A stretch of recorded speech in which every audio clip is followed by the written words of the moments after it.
Hi viewers, இன்றைக்கி நம்ம சேனலில் நம்ம எதை பற்றி பார்க்க போகிறோன்னா, நம்ம வேணான்னு நினைக்கிற ஒன்று நம்ம உடலில் ரொம்பவே முக்கியமாக செயல்படுதுங்க. அது என்னன்னு பார்த்தீங்கன்னா காலை உணவு. இந்த காலை உணவை நம்ம நிறைய பேர் தவிர்க்கிறோம். அதனால் என்னென்ன பிரச்சனைகள்லாம் ஏற்படுதுன்னு தான் இன்றைக்கி நம்ம பார்க்க போகிறோம். வாங்க வீடியோக்குள்ளே போகலாம். காலை உணவு என்பது அன்றைய நாளில் மிக முக்கியமான உணவுங்க. ஏன்னா இந்த உணவானது இரவு முழுவதும் சாப்பிடாமல் இருந்து நீண்ட இடைவெளியை முறித்து அன்றைய தினத்தை தொடங்குவதற்கு தேவையான ஊட்டச்சத்தை உங்கள் உடலுக்கு வழங்குதுங்க. ஒரு நாள் முழுவதும் தேவைப்படும் ஆற்றல் காலை உணவுலேருந்து தான் கிடைக்குது. காலை உணவை தவிர்ப்பவர்களின் எண்ணிக்கை அதிகரிச்சுட்டே போகுதுங்க. இங்கு பலரும் காலையில் அவசரமாக வேலைக்கு செல்வதால் காலை உணவை சாப்பிடுவதே இல்லை. நேரடியாக மதிய உணவை தான் சாப்பிட்றாங்க. வார நாளில் தான் இப்படின்னா வார இறுதியில் கூட விடுமுறை என்றாலும் 10 மணி 11 மணிக்கு தான் எந்திரிக்கிறாங்க. முதல் நாள் இரவு உணவு சாப்பிட்டு அடுத்த நாள் மதியம்தான் உணவு சாப்பிட்றாங்க. இப்படி சுமார் 14லேருந்து 16 மணி நேரம் இடைவெளி விட்டு நம்ம சாப்பிடும்போது உடலில் பல பிரச்சனைகள் ஏற்படுதுங்க. நம் உணவை எடுத்துக்கொள்வது நமது உடலுக்கு தேவையான ஆற்றலையும் ஊட்டச்சத்துக்களையும் கொடுப்பதுக்கு மட்டும்தான் நினைக்கிறோம்.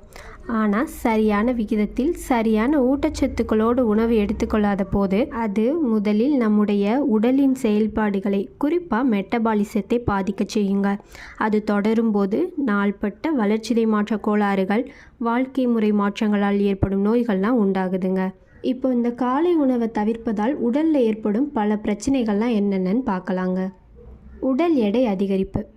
நிறைய பேர் சொல்லுவாங்க டயட் இருக்கேன், ஸோ காலையில் சாப்பிட மாட்டேன்.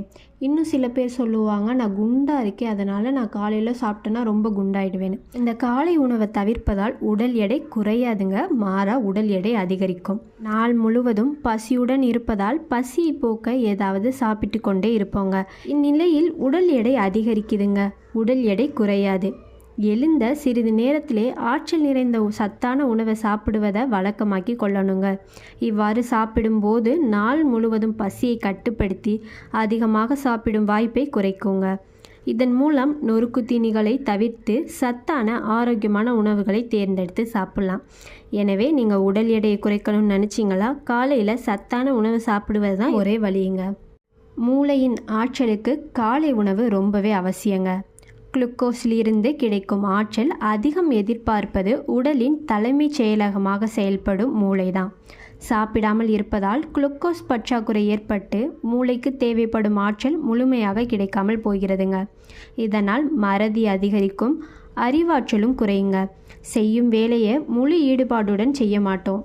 ஸோ காலை உணவை நம்ம எடுத்துக்கிறதுனால மூளையின் ஆற்றலுக்கு ரொம்பவே உதவுதுங்க. காலை உணவை தவிர்ப்பதால் சர்க்கரை நோய் வர வாய்ப்புள்ளதுங்க. காலை உணவை தவிர்ப்பதால் குளுக்கோஸ் வளர்சிதை சுழற்சியில் பாதிப்பு ஏற்பட்டு சர்க்கரை நோய் உண்டாகுவதற்கான வாய்ப்புகள் அதிகரிக்கும். காலையில் சாப்பிடாமல் இருக்கும்போது குளுக்கோஸ் இன்சுலின் சார்ந்த செயல்பாடுகள் குறையும். அதன் பிறகு மதிய உணவின் மூலம் கிடைத்த குளுக்கோஸை ஈடுகட்ட அதிகமாக இன்சுலின் சுரந்து தொடர்ந்து மாற்றங்கள் நிகழுங்க. சில மாதங்கள் கழித்து இன்சுலின் ரெசிஸ்டன்ட் ஏற்பட்டு சர்க்கரை நோயாளியாக மாறிடுவோம். இந்த காலை உணவை நம்ம தவிராமல் எடுத்துக்கும்போது சர்க்கரை நோய் வருவதற்கான வாய்ப்பை கட்டுப்படுத்த முடியுங்க. ஹார்மோன் மாற்றங்கள் ஏற்படுதுங்க. காலை உணவை தவிர்ப்பதால் உடலில் சுரக்கும் டோப்பமைன் மற்றும் செரட்டோனின் எனும் ஹார்மோன்களில் அளவு குறையுதுங்க. இந்த 2 ஹார்மோன்களும் மனதை உற்சாகமாக வைத்துக்கொள்ள உதவுபவை.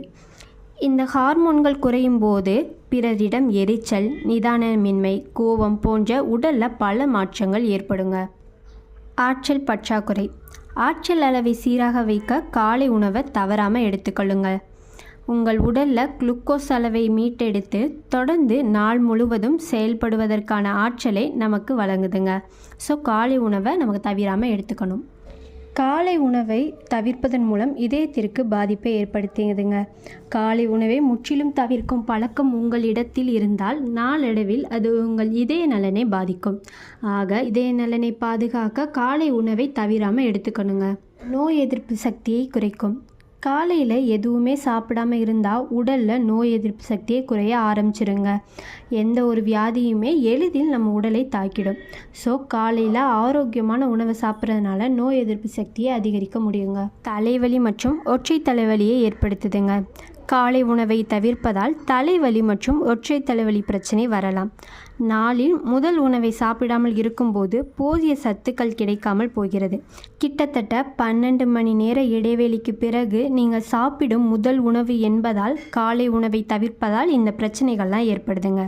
தலைவலியை முற்றிலும் குணமாக்கணும்னு நினைக்கிறீங்க, கண்டிப்பாக காலை உணவை எடுத்துக்கோங்க. தலைவலி பிரச்சனையிலிருந்து விடுபடலாம். வாய் நாற்றம் ஏற்படுது.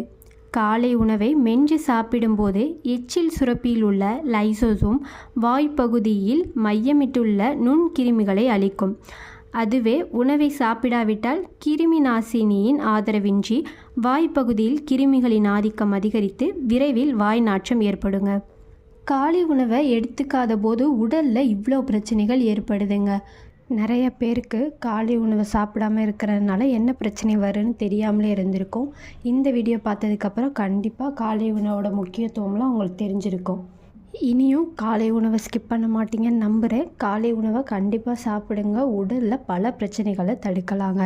இந்த மாதிரி பயனுள்ள டிப்ஸ்லாம் தெரிஞ்சுக்கிறதுக்கு நம்ம சேனலை சப்ஸ்கிரைப் பண்ணி சப்போர்ட் பண்ணுங்கள். நெக்ஸ்ட் என்ன வீடியோ போடலான்றதை கமெண்ட்டில் சொல்லுங்கள்.